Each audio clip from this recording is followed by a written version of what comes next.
Hi everyone, we are going to go over STDs and HIV/AIDS.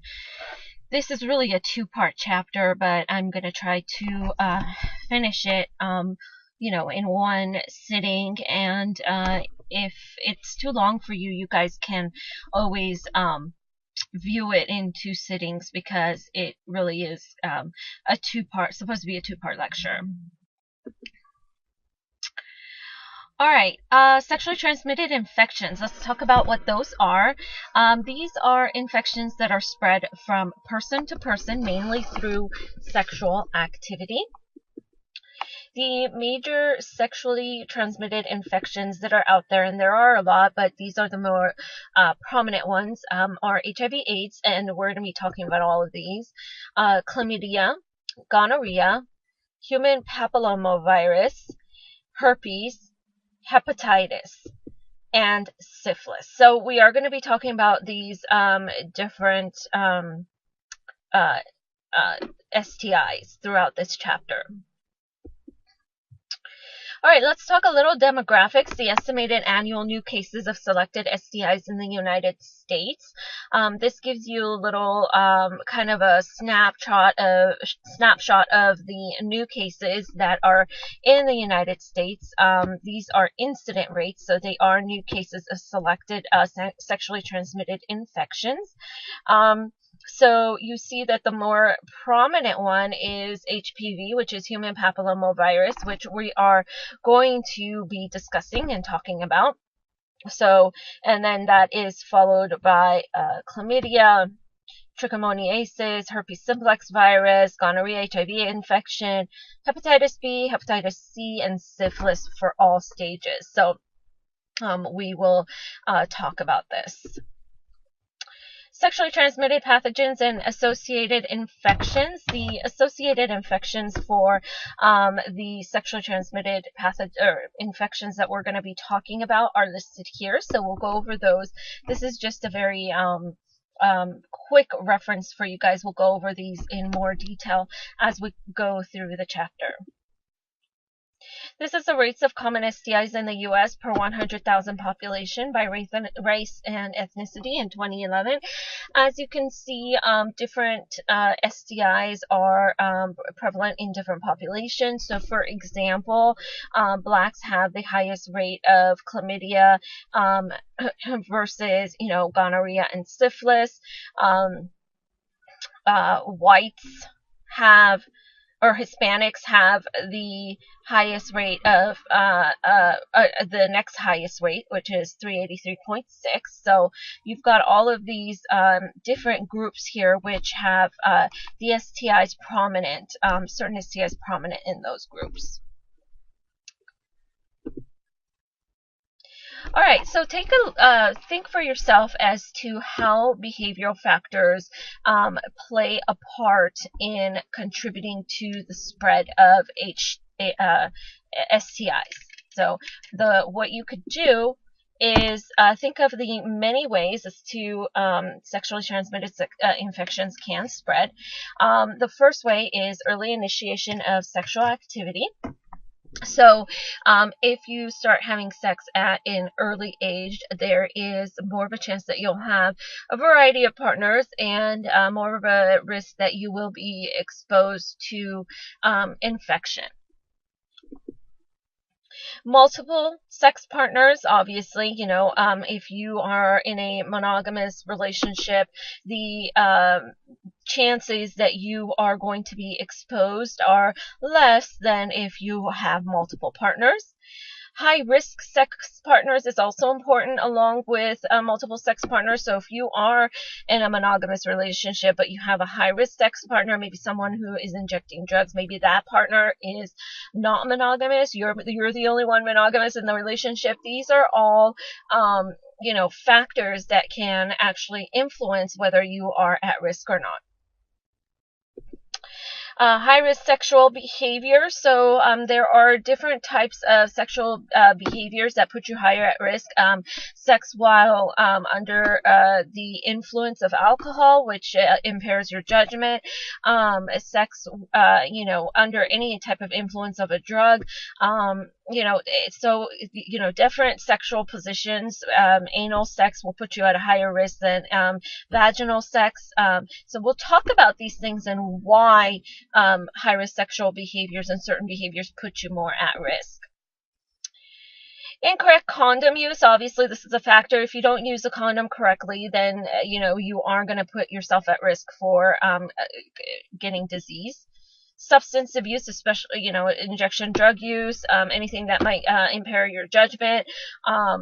These are all things that can contribute to spread. Sexual coercion, obviously, and rape, another risk factor.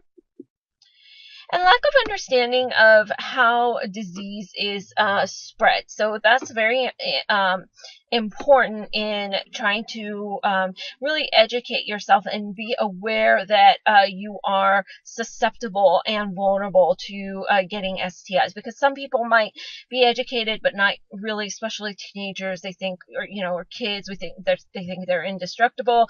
So really understanding that that everybody is at risk. All right, some other factors contributing to the spread of STIs. These are social factors. Okay, we're going to talk about some social factors that might contribute to the spread. These social factors can include poverty and marginalization, access or lack of access to healthcare, secrecy and moral conflict about sexuality. So if you are secretive about your sexuality, if it's you live in a more conservative society and you don't talk about the things that worry you, then obviously you are going to put yourself at risk. And not be educated and not find out about things that you could do to protect yourself. Some biological factors that come into play. One is the asymptomatic nature of STDs. Most STDs are asymptomatic until they are actually at the stage where, at towards the end stages. And some are not symptomatic at all. Like for most people, chlamydia and gonorrhea are asymptomatic. You don't show symptoms, and some people do. So this contributes to the faster spread because people don't always know that they have it. Resistance to treatment, obviously, any kind of sexually transmitted disease comes with some form of guilt or embarrassment. The individual might be too scared to go get tested or resistant to treatment. And obviously lack of cure. There are a lot of the STIs, especially the viral infections, that do not have a cure, but can only be controlled to a certain extent. Okay, so let's get started with our bacterial infections first, and then we'll go into our the viral sexually transmitted infections. Bacterial infections we're going to talk about are gonorrhea, syphilis, and chlamydia. Sorry, I kind of went too fast with that.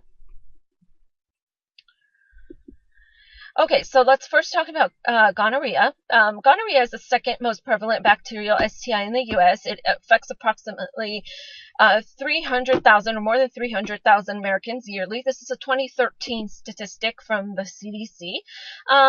Approximately 50% are asymptomatic in women. So again, gonorrhea and chlamydia are, for the most part, asymptomatic in men and women. One little disclaimer that I want to talk about is that you are going to see a lot of pictures that might disturb you, or if you have sort of a weak stomach, these are just sort of some pictures that show the progression of these diseases. If there are any symptoms, then this is some urethral discharge that is due to gonorrhea. So we'll talk about those. If not treated adequately, 10 to 40% of women will develop pelvic inflammatory disease. So gonorrhea can result in pelvic inflammatory disease, which is another infection of the fallopian tubes especially, and can result in a lot of scarring and infertility or sterility in the future. Gonorrhea is a major cause of infertility for both men and women. Okay, just kind of said that. If passed to the infant during childbirth, it may cause blindness. A lot of times these diseases are, if the mother has this disease, then the infant should be delivered using the cesarean section and not the normal vaginal delivery. This is just a link to the STDs in U.S. statistics. I think this is either the U.S. Census Bureau or CDC. These are two great sites that if you need any information on specific STDs, they've got a plethora of information. Again, this slide is from the CDC, and it shows the rates of reported cases by age and sex in the United States for 2013. And if you can see here, you see that take a second to look at this graph and see what are some of the trends that you are seeing here in the age group. So if you look at men and women, and you look at the age groups between about 20 and 24, you see really the highest rates, and it kind of starts off getting higher, 15 to 19, 20 to 24, 25 to 29. It kind of filters off as you get older. So as you can see, gonorrhea is a pretty prevalent prevalent STD in young people. Although many men with gonorrhea may have no symptoms at all, some men have some signs or symptoms that appear 2 to 5 days after infection. Symptoms can take as long as 30 days to appear, so within this time period, even if you don't know you have infections, you can definitely spread the disease. Symptoms and signs include a burning sensation when urinating, or a white, yellow, or green discharge from the penis. Sometimes men with gonorrhea get painful or swollen testicles. So these are some of the symptoms, if any symptoms do show. In women, the symptoms of gonorrhea are often mild, but most women who are infected have no symptoms. So even more than men have no symptoms. Even when a woman has symptoms, they can be so nonspecific as to be mistaken for a bladder or vaginal infection. So, it could be mistaken for something like a bladder or vaginal infection, which makes it even harder for getting women to go to the doctor and get tested. The initial symptoms and signs in women include a painful or burning sensation when urinating, increased vaginal discharge or vaginal bleeding between periods. Women with gonorrhea are at risk of developing serious complications from the infection, regardless of the presence or severity of symptoms. So again, this can lead to pelvic inflammatory disease. It can lead to infertility in the future if not treated. And the one thing that you need to know about bacterial STIs is that you can't build immunity to them. You can always get them again. Several antibiotics can successfully cure gonorrhea in adolescents and adults, so it is definitely curable by antibiotics. It is easier to cure than the viral infections that we're going to talk about. So again, these are the pictures that I talked to you about. Viewer discretion advised. This is my little disclaimer. I let you know about. Don't listen to this lecture. Don't watch this lecture while you're eating or after you ate if you have a weak stomach. But this is just to show you some of the symptoms that can occur, if any do occur. This is ophthalmia, which can lead to blindness in an infant in gonorrhea. And the next infection that I want to talk about is syphilis. Syphilis is a sexually transmitted disease. It's caused by the bacterium Treponema pallidum. It has often been called the great imitator because so many of the signs and symptoms are indistinguishable from those of other diseases. They say that Al Capone, the famous gangster from the 1920s, I think, died of syphilis in his jail cell. So this is, I believe, the third most prevalent bacterial STI in the U.S. So some symptoms and stages of syphilis. The first one is primary stage, and this is, from the days to exposure to 6 weeks after exposure. It is one painless sore at the site of the original infection. It goes away on its own in 3 to 5 weeks. This stage is highly contagious. Later, other similar sore may appear on the penis, cervix, rectum, tongue, mouth and lips, finger, and eyelids, and it is curable at this point. The thing with the painless sore is that, a lot of people mistake it for something else. It comes, it goes away on its own in 3 to 5 weeks, so they think, it was nothing, no big deal, right? They don't know it's syphilis. So these are some examples of photos of the primary stage of syphilis. Secondary stage of syphilis. This is 1 week to 6 months after the primary stage. This is where a skin rash on any area of the body, especially on the palms of the hands and soles of the feet. Mouth sores do occur. There might be fever and headaches. The person is still contagious at this point, and sorry for my spelling there, I don't know what happened, but the person is still contagious at this point. It can still be cured. So you've got the rashes.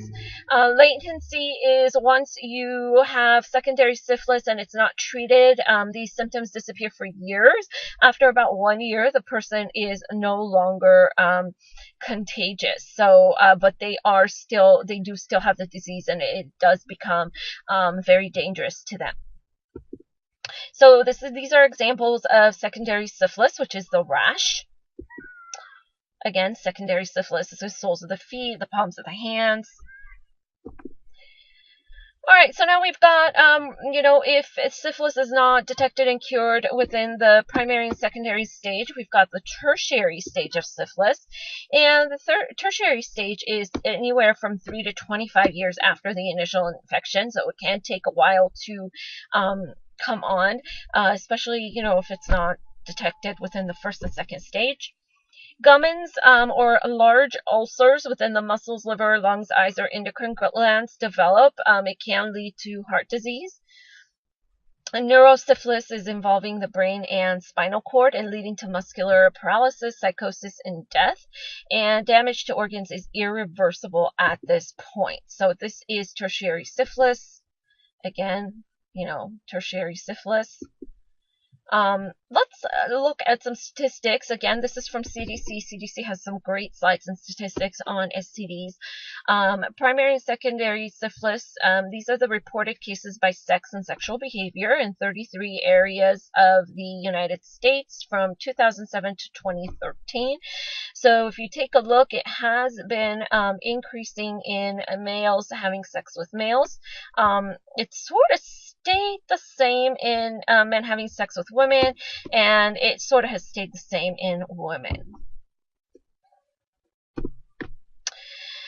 These are rates of reported cases by age and sex. And this is United States 2013. So if you look again, you do see a higher trend in males, in younger males, lower rates in females. Okay, chlamydia, the last bacterial STD that we're going to talk about. This is a common sexually transmitted disease caused by the bacterium Chlamydia trachomatis, which can damage a woman's reproductive organs. This chart shows the female chlamydia rates in 2005. I think I have got a better chart for you, hopefully. Chlamydia is known as a silent disease because about 3/4 of infected women and about half of infected men have no symptoms. So again, it makes detecting and treating very difficult and makes spreading the disease very easy. If symptoms do occur, they usually appear within 1 to 3 weeks after exposure. In women, the bacteria initially infect the cervix and the urethra, or urine canal. Women who have symptoms might have an abnormal vaginal discharge or a burning sensation when urinating. When the infection spreads from the cervix to the fallopian tubes, these are tubes that carry eggs from the ovaries to the uterus. Some women still have no signs or symptoms. Others have lower abdominal pain, low back pain, nausea, fever, pain during intercourse, or bleeding between menstrual periods. Chlamydial infection of the cervix can spread to the rectum. Men with signs or symptoms might have a discharge, and men with signs or symptoms might have a discharge from their penis or a burning sensation when urinating. Men might also have burning and itching around the opening of the penis. Pain and swelling in the testicles are uncommon. Treatment for any of these bacterial diseases is a regimen of oral antibiotics to patients tested and their partner. It's suggested to prevent reinfection. So, the chances that if you are tested positive for any of these diseases, the chances that your partner or partners have these diseases are very, very high. So it's very important to get them to also come in and get tested and get some antibiotics. If left untreated, women may experience damage to the fallopian tubes, causing pelvic inflammatory disease or even infertility.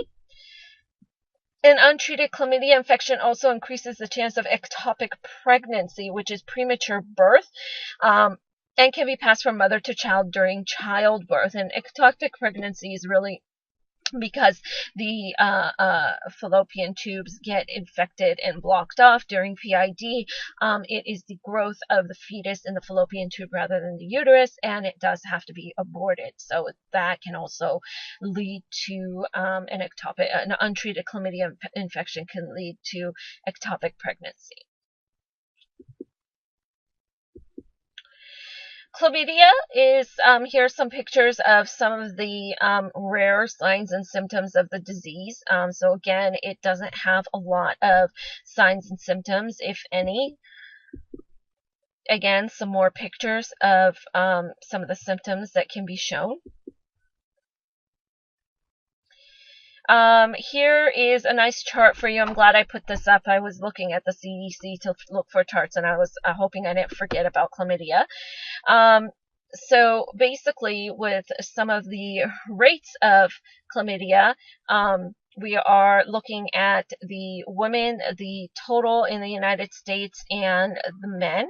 And so we see that there are increasing rates in the United States for women and men since 1993.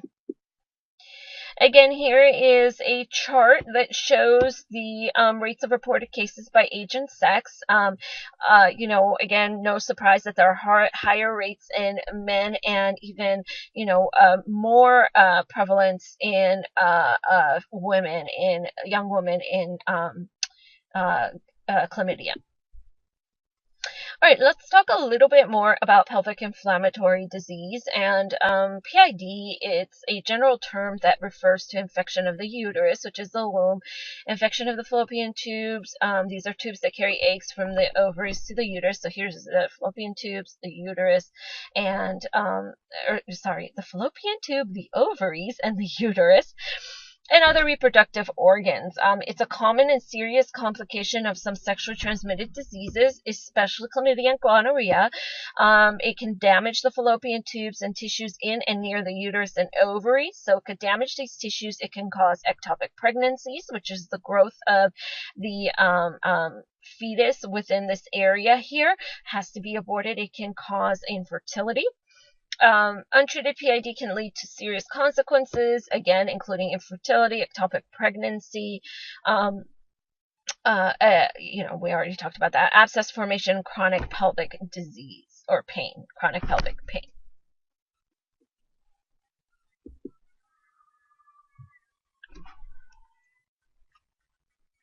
Okay. Let's talk a little bit about our viral infections. Viral infections include the herpes simplex virus, genital HPV, viral hepatitis. So we're going to talk about these viral infections, and then we have a whole another section for HIV. So that's going to be kind of separate. All right. So the herpes simplex virus, we're going to talk about that first. Genital herpes is a sexually transmitted disease caused by the herpes simplex virus type 1 and type 2. We are going to talk about some of the other types too, but these are the genital herpes, the viruses that cause genital herpes. Most people infected with HSV-2 are not aware of their infection. However, if signs and symptoms occur during the first outbreak, they can be quite pronounced. The first outbreak usually occurs within 2 weeks after the virus is transmitted, and the sores typically heal within 2 to 4 weeks. Other signs and symptoms during the primary episode may include a second crop of sores and flu-like symptoms, including fever and swollen glands. However, most individuals with HSV-2 infection may never have sores, or they may have very mild signs that they do not even notice or that they mistake for insect bites or another skin condition. Again, making it tricky to test and treat these conditions. Most people diagnosed with the first episode of genital herpes can expect to have several, typically 4 or 5 outbreaks or symptomatic reoccurrences within a year.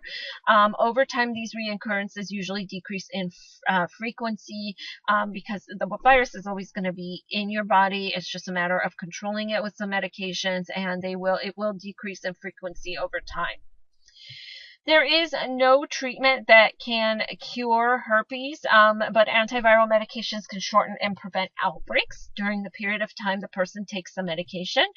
In addition, daily suppressive therapy for symptomatic herpes can include transmission to partners. So, it's very important that you do treat partners and you are open about your disease status.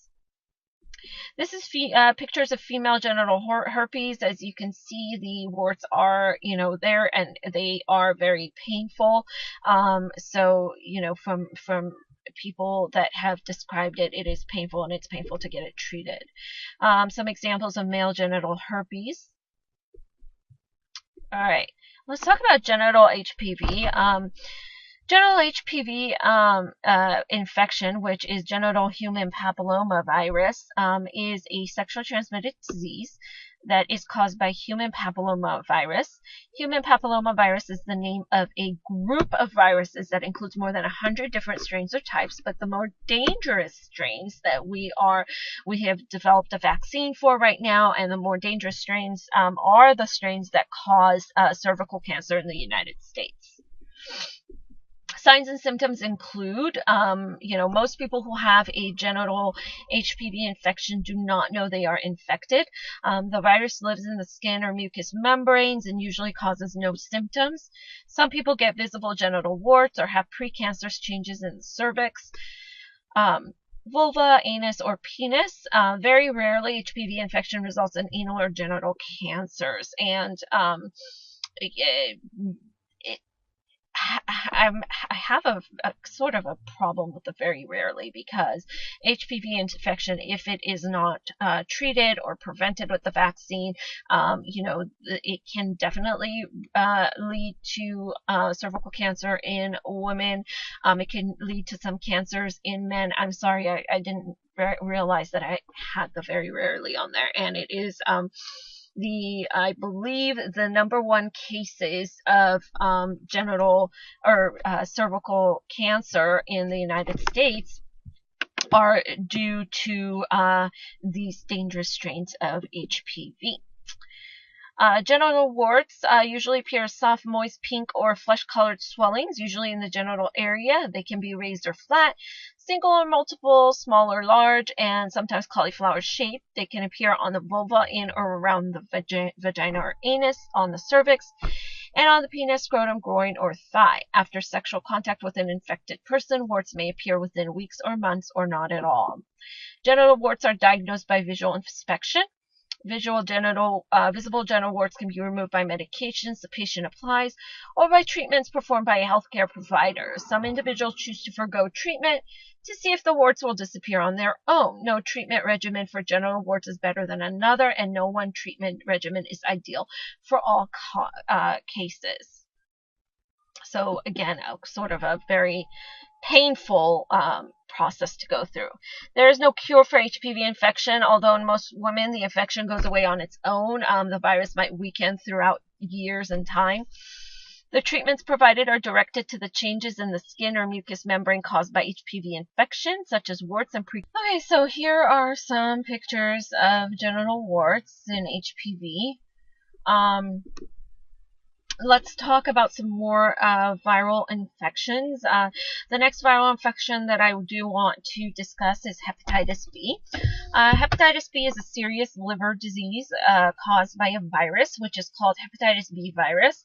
1 out of 20 people in the United States have been infected with HBV sometime during their lives. Sometimes a person with HBV infection has no symptoms at all. Older people are more likely to have symptoms. You might be infected with HBV and be spreading the virus and not know it. If you have symptoms, they might include yellow skin or yellowing of the whites of your eyes, jaundice, tiredness, loss of appetite, nausea, abdominal discomfort, dark urine, gray-colored bowel movements, or joint pain. Different types of hepatitis that do exist are the A, B, C, D, E. I believe they even found a G. Hepatitis B is 100 times more infectious than HIV. It is a highly effective vaccine, can prevent hepatitis A and B. There are no medications available for recently acquired acute HBV infection. There are antiviral drugs available for the treatment of chronic HBV infection. And I do apologize for that noise. I'm recording in my car, so I had to, I was running out of battery, so I had to connect it, and it just makes a noise like an airplane, the charger for the computer. Here are some pictures of hepatitis. This is the yellowing of the eyes and the skin here, or jaundice. Some vaginal infections include trichomoniasis. This is a common sexually transmitted disease that affects both men and women, although symptoms are more common in women. Trichomoniasis is the most common curable STD in young sexually active women. An estimated 7.4 million new cases occur each year in women and men. Bacterial vaginosis is another vaginal infection. So we went from viral to some vaginal infections. Sorry for the quick transition. It's the name of a condition in women where the normal balance of bacteria in the vagina is disrupted and replaced by an overgrowth of certain bacteria. And you don't necessarily have to be sexually active to get bacterial vaginosis. It's just something that can occur without you being sexually active. It's sometimes accompanied by discharge, odor, pain, itching, or burning. Other types of STDs include parasites, which are scabies, mite sarcoptes scabies, and pubic lice, Thurus pubis, commonly known as crabs. So here are some pictures of scabies, pubic lice. Now, I do have a separate section on HIV infection and AIDS, and I do want to go into that. So if you want a break, you can always take a break and come back, because this is sort of like part 2 of our lecture. Human immunodeficiency virus, which stands for HIV, causes acquired immunodeficiency syndrome, or AIDS. 65 million people have been infected with HIV since the epidemic began, and that's nearly 1% of the world's population. AIDS is a primary cause of death in Africa. This is a CDC chart showing estimated new HIV infections in the United States for 2010. For the most effective subpopulations, here is the link to where you can find more information about HIV. So if you look at the new HIV infections, the highest infection rate is white men having sex with men, new infections, black men having sex with men, this is 2010, Hispanic, Latino, black heterosexual women, black heterosexual men, white heterosexual women, Hispanic, Latina heterosexual women, and black male injection drug users. Okay, so what is HIV infection? This is a chronic disease. It's a sexually transmitted disease that progressively damages the body's immune system. HIV attacks and invades CD4 T cells, macrophages, and other essential elements of the immune system. So these are the soldiers, the cells in your body that actually fight infection. So HIV attacks really your immune system, and that's why those individuals with progressed HIV or AIDS have many different symptoms of of different infections that are rare. So, and we'll talk about that, and those are called opportunistic infections. It enters a human cell and converts its own genetic material, RNA, into DNA. So the viral DNA produces new copies of HIV and reduces immune function. So something that protects you, which is your immune system, and prevents you from getting diseases and cures certain diseases, is now being attacked by a virus. So this is what makes HIV so dangerous and so deadly. It's signaled by the loss of CD4 T cells. AIDS is diagnosed when the number of CD4 cells drops below a certain level.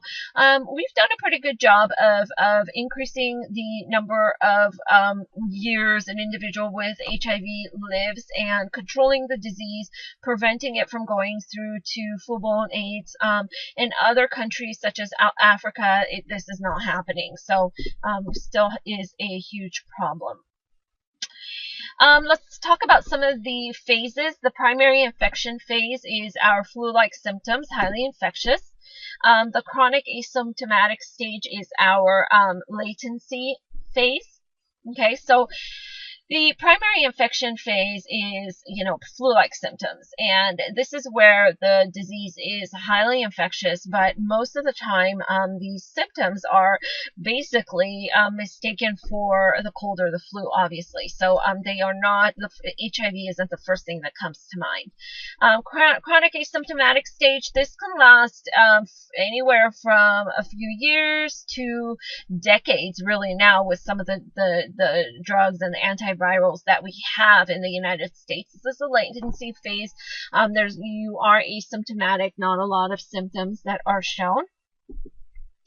It could last 2 to 20 years in untreated adults. The virus progressively infects and destroys cells of the immune system. The person remains infectious even if treated. They do have medications now that over a period of years, the viral count has become very, very low, but the disease is still considered infectious. If AIDS is diagnosed when your CD4 T cells drop below a certain level, I believe it is below 200, and opportunistic infections can take hold at this point in time. Individuals with HIV do have to be really careful not to get, certain infections, colds, anything little can also be a big, a pretty deadly issue for them. So they, like everybody else, they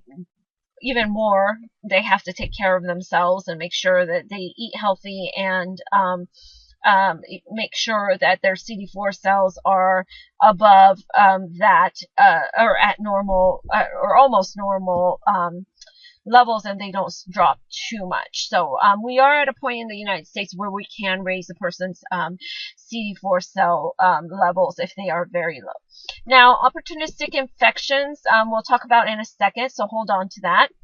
This is the general pattern of untreated HIV infection. So we're talking about untreated HIV infection. Again, in certain parts of Asia and Africa, there is a lot of cases of untreated HIV infection. In the United States, again, we've done, a good job with increasing the number of years individuals live with the disease and, that do not get AIDS. So here we've got the infection.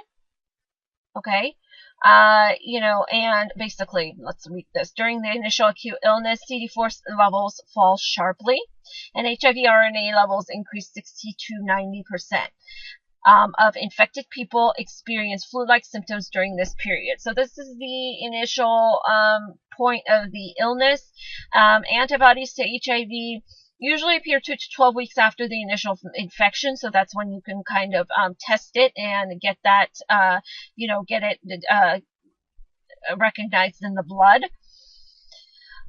During the asymptomatic phase that follows, CD4 levels gradually decline and HIV RNA levels again increase.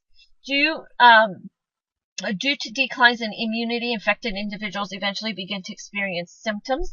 When CD4 levels drop very low, people become vulnerable to serious opportunistic infections characteristic of full-blown AIDS. So this might include certain pneumonias that are rare in people who have a normal immune system. It might include individuals that might get certain very rare cancers. So chronic or recurrent illnesses continue until the immune system fails and death results. So again, if you look at this, you've got infection, then you've got the different stages here, which this looks at the number of CD4 T cells, and it looks at the progression of the disease. So as CD4 T cells decrease, the disease progresses. All right. So, how is HIV transmitted? Well, HIV lives only within cells and body fluids. Okay. Sorry about that. It is transmitted through blood products, semen, vaginal and cervical secretions, and breast milk. It cannot live in air, water, or on objects or surfaces, so it is a pretty weak virus when it is outside of the body. Three primary means of transmission include specific kinds of sexual contact. So, all sexual contact can really lead to HIV, but there are certain kinds that, like anal sex, which put you at higher risk because there's more tearing during anal sex, and more of it, your body becomes more vulnerable to spreading the disease or getting the disease. Direct exposure to infected blood, which we've done a great job now in the United States of screening blood for HIV. This wasn't the case when the disease obviously first came out. Vertical or perinatal transmission from mother to child. Contact between a HIV-infected woman and her child through pregnancy, childbirth, or breastfeeding. So it's very important in this case to deliver the baby using a cesarean section. HIV infection in Blacks, African Americans in the United States and 6 dependent areas. Okay. This is a total, again, these slides are from the CDC. It's a total of over 200,000 diagnoses of HIV infection in 2009 to 2013. Blacks and African Americans include 46% of the total of these infections. Black African American women is 63% of total infections. Blacks, African Americans, 64% of infections attributed to heterosexual contact. Black African American children, 67% of children aged less than 13 years. In 2013, 45% of diagnoses of HIV infection among adults and adolescents were in Blacks, African Americans. And this is very disproportionate because African Americans are about 13% of the U.S. population, but they account for almost half of the HIV cases. And there are many reasons for this that we are going to talk about. Excuse me. Routes of HIV transmission among Americans. This is another chart that is shown. It shows males having sex with men are the highest routes of transmission, 61%. Heterosexuals, 27%. Injection drug users, 9%. Men having sex with men and injection drug users is 3%. Diagnosis of HIV infection population by race ethnicity 2013 is the United States. So if you take a look here, excuse me, and this is what I was talking about. When you look at Blacks and African Americans here, the population is about 12% of the population, but they account for 46% of new HIV cases.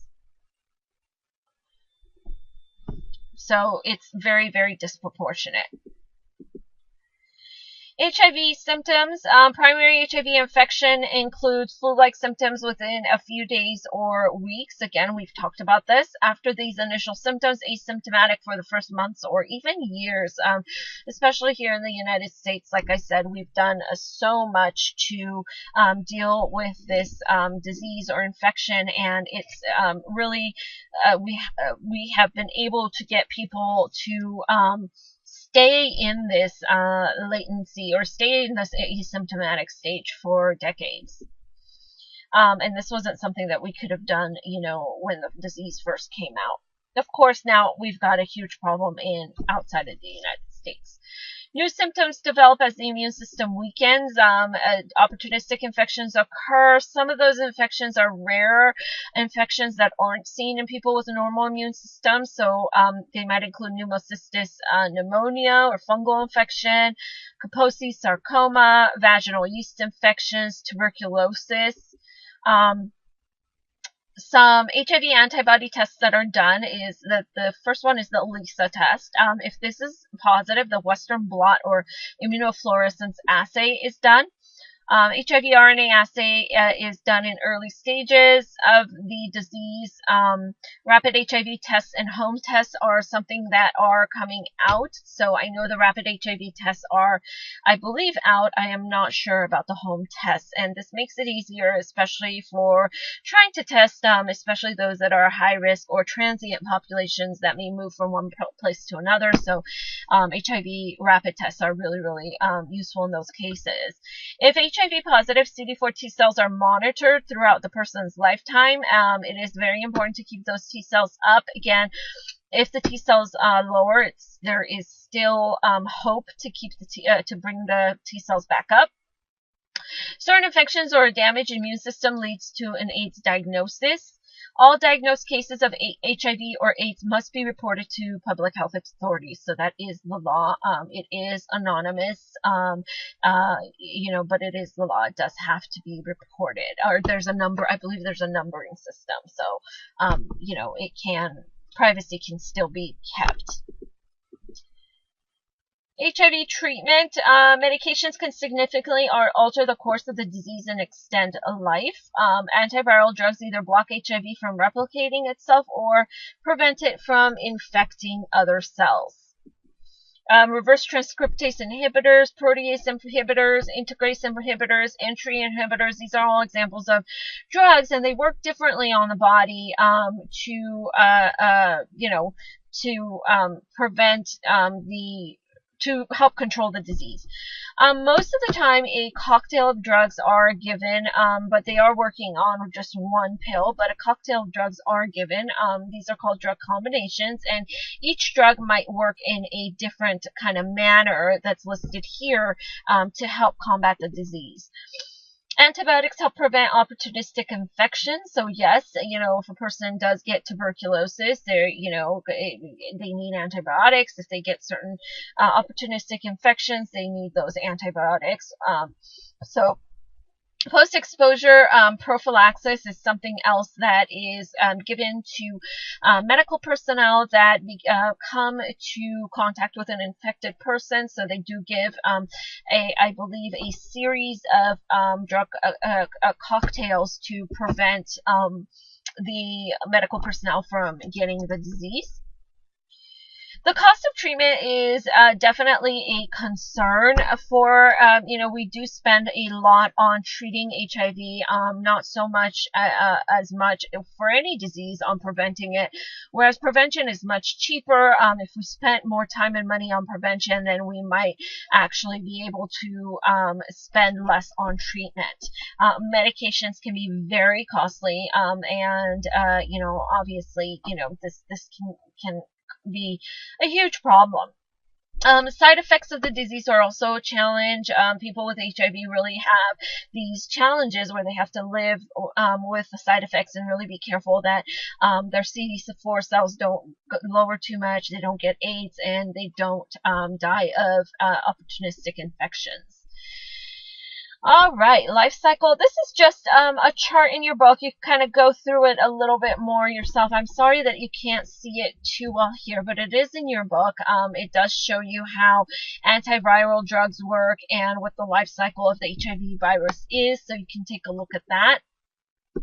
Again, prevention is really the cheapest way of dealing with HIV. More people in the United States are living with the disease, and lesser, newer cases of the disease. But this is a great because it does show that we are really we have progressed when it comes to this disease in the United States. But at the same time, because there are more people living with the disease, we do have to make sure that they are educated and aware, and prevent, themselves or from spreading the infection to their partners or people around them. So that's also very important. Research on a vaccine is ongoing. Also, microbicide research for a chemical condom to prevent HIV and other STIs is ongoing. How can you protect yourself? Definitely make careful choices about sexual activity. Do not share drug needles. Participate in an HIV educational program. Make sure that you implement those educational methods. I think sometimes education isn't always the only foolproof method. It has to come with this idea that you are vulnerable and that you are going to implement those educational techniques that are taught. All right, let's talk a little bit about the relative risk of HIV transmission. Right here we've got no risk, and up here we've got high risk behavior. So we've got anything starting from abstinence, which is obviously a no risk because for the most part, if you are abstinence, unless you're an ID drug user or you get infected blood transfusion or anything else, then this is a no risk as far as sexual behaviors. Then we've got activities that don't involve the exchange of body fluids. Carry no risk: hugging, massage, closed mouth kisses, masturbation, phone sex, and fantasy. Sex with only one uninfected and totally faithful partner is also without risk, but effective only if both partners are uninfected and completely monogamous. Hand genital contact and deep kissing are less risky but could still theoretically transmit HIV. The presence of cuts or sores obviously increases this risk. Use of a condom, sharing of sex toys, oral sex, unprotected vaginal intercourse, and highest up here is unprotected anal sex. Now, the reason why is this is the riskiest sexual behavior, especially for the receptive partner, is because there is a higher chance that tearing can occur and the virus can spread easier. All right, so let's go into what is AIDS. AIDS is an issue that is also a problem in the United States, but also mostly a problem in countries outside of the United States. Mothers that transmit to their children in Africa and Asia. AIDS stands for acquired because it's not inherited, immuno because it affects the immune system, and deficiency because the body lacks immunity, syndrome because the symptoms occur as a group. In the beginning, this is a little bit history for you. In 1977, the first cases of AIDS were discovered, this in parts of Africa. In 1983, the virus was isolated in France and the U.S. Before the virus was isolated, before individuals knew that this was a virus, there was a lot of fear. There was a lot of hate mongering amongst individuals that were saying that this was a gay disease, and a lot of people wouldn't go near homosexuals, or if they touched something, they wouldn't touch whatever it was, because they didn't know how the disease was spread. So there was a lot of unfortunate issues. In 1983, it was found that it was a virus. 1985, blood banks began screening donated blood. Unfortunately, before that, there wasn't a lot of screening. So what happened was a lot of individuals, especially hemophiliacs, that needed blood transfusions before there were screening, unfortunately got infected blood and got infected with HIV. In 1994, AIDS became the leading cause of death for people aged 15 to 44 in the United States. The majority of AIDS in women and children originated with injecting drug use.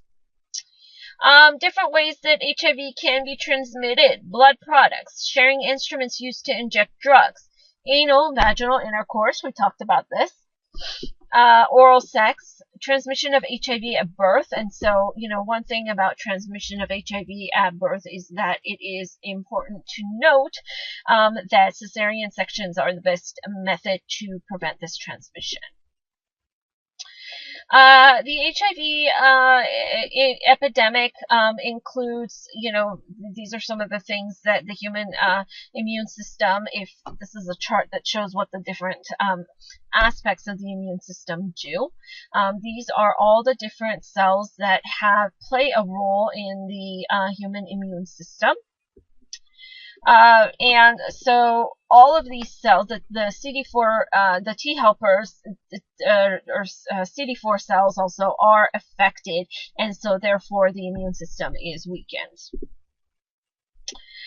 Some symptoms of AIDS: unexplained persistent fatigue. And so these are symptoms of AIDS and not HIV. This is where it is your T cells are very low and your immune system is just, not functioning. Fever, chills, night sweats, unexplained weight loss, swollen lymph nodes, pink, red, purple, or brown blotches, persistent dry cough, persistent fuzzy white spots in mouth, tongue, or throat, persistent diarrhea, memory loss or depression, abnormal pap smears, persistent vaginal candidiasis, which is I believe a fungal infection, abdominal cramping due to pelvic inflammatory disease.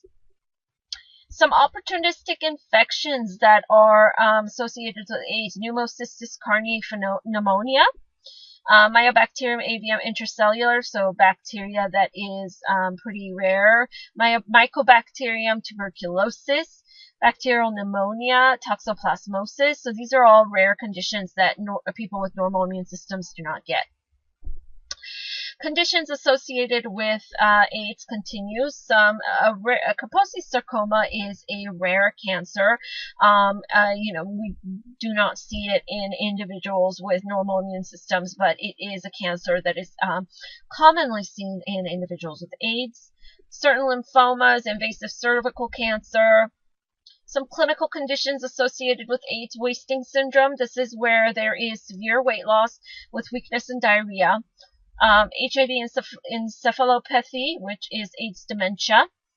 Other infections include candidiasis, fungal infection, herpes simplex, cytomegalovirus, which is another viral infection. We did talk a little bit about the phases of infection. The early phase includes flu-like symptoms, as we talked about. Intermediate phase is really where the T cells decrease the most, and the advanced phase is, when you do have, I believe it's less than 200 CD4 or T cells, that is considered full-blown AIDS. Further decrease in T cells, virus is detectable in the blood. All right. I showed you some statistics about the AIDS demographic. We're going to go through some things as far as demographics in the gay community, women in HIV, children in HIV, teens and college students, older adults, poverty, ethnicity, and HIV. And all of these issues are really covered in the AIDS demographics. I believe this is from the U.S. Census Bureau. It's a chart that really shows you some of the areas where AIDS is most seen. Okay, well, what are some obstacles to education about AIDS? Some include blame and denial. HIV/AIDS education in schools should be a part of sex education. Sex education in general is a very controversial topic in schools, something that needs to be looked at more carefully. Outreach programs, heterosexual adults, men who have sex with men, youths, drug users. So all of these outreach programs, each program has to be tailored to this particular population. It's not a one program can be used for all. Abstinence and monogamy, commitment to practice safer sex, sexual communication skills, avoiding high risk behavior,